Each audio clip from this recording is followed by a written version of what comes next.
Hello everyone, আবার চলে এসে নতুন একটা মিনি ভ্লগ নিয়ে। আর এই ভ্লগটা কিন্তু লক্ষ্মী পুজোর দিন সকাল সকাল।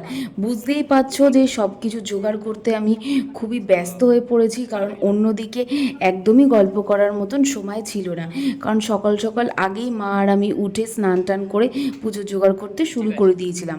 আর আমাদের যিনি ব্রাহ্মণ মশাই, উনি যা না টাইম দেয় তার বরং উল্টে আগেই চলে আসে। তো তার জন্য আগে থেকেই একটুখানি বেশি তৈরি করে রাখতে হয়, যাতে ওনাকে এসে বসে না থাকতে হয়। আর কি বলতো, আলপনাগুলো দিয়ে তো দিয়েছি, কিন্তু শুধু পায়ে পায়ে লেগে না উঠে যাচ্ছিল।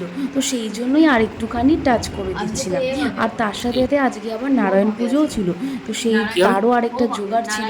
তো একটু তো টেনশন রয়েছেই। তো দেখা যাক কিভাবে কি আমরা করে নিতে পারি। আর রেডি হওয়ার সুযোগ পাইনি, এই যে ঘরে এই নাইট ড্রেসের মতনই পরে নিয়েছি। আর শাড়ি বাড়ি পরার মতন আমার সময় থাকে না, তাই একটু তোমাদেরকে দেখিয়ে দিলাম। চলো পুজোতে যাওয়া যাবে। আর দেখো, আমি তো রেডি হয়েই গেছি, আর পেছনে তোমাদের দাদার অবস্থা দেখো শুধু। দেখেছো, টাইমের আগেই উনি চলে এসেছেন। তো ভালোই হয়েছে, তাড়াতাড়ি করে পুজোটা হয়ে গেলে একটুখানি জল টলও খাওয়া যায়। আর দেখো, সাথে সাথে বলেছিলাম যে নারায়ণ পুজো হবার কথা আছে, তো তারই পুজো চলছে এখন। তো তোমরা চলো পুজোটা একটু দেখতে থাকো।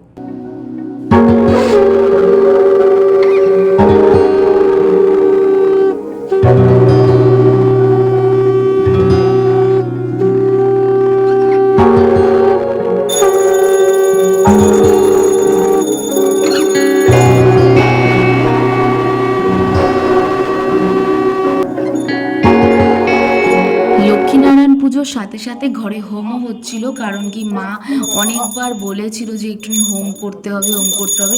তো আজকেই ভালো দিন বলে এই দিনকেই হোমটা হচ্ছে।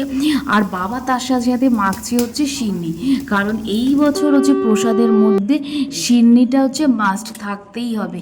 কারণ লক্ষ্মীনারায়ণ পুজো হয়েছে, সিন্নি হবে না তাহলে কি করে হয় বলো। আর সিন্নি মাখা দেখে না আমার তখনই খেতে ইচ্ছা করছিল, কারণ যেহেতু মিষ্টি, বুঝতেই পারছো মিষ্টি পাগল। তো সেই জন্যই। আর দেখো, তোমাদের দাদা সবসময় ভিডিও করতে ব্যস্ত, এমনকি পাঁচালি পড়ার সময়ও ভিডিও করছিল।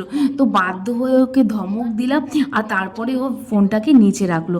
আর তোমাদের এই লক্ষ্মী পুজোটা আমার কেমন লাগলো আমাকে কিন্তু কমেন্ট করো, আর ভিডিওটা ভালো লাগলে একটা লাইক করে দিও।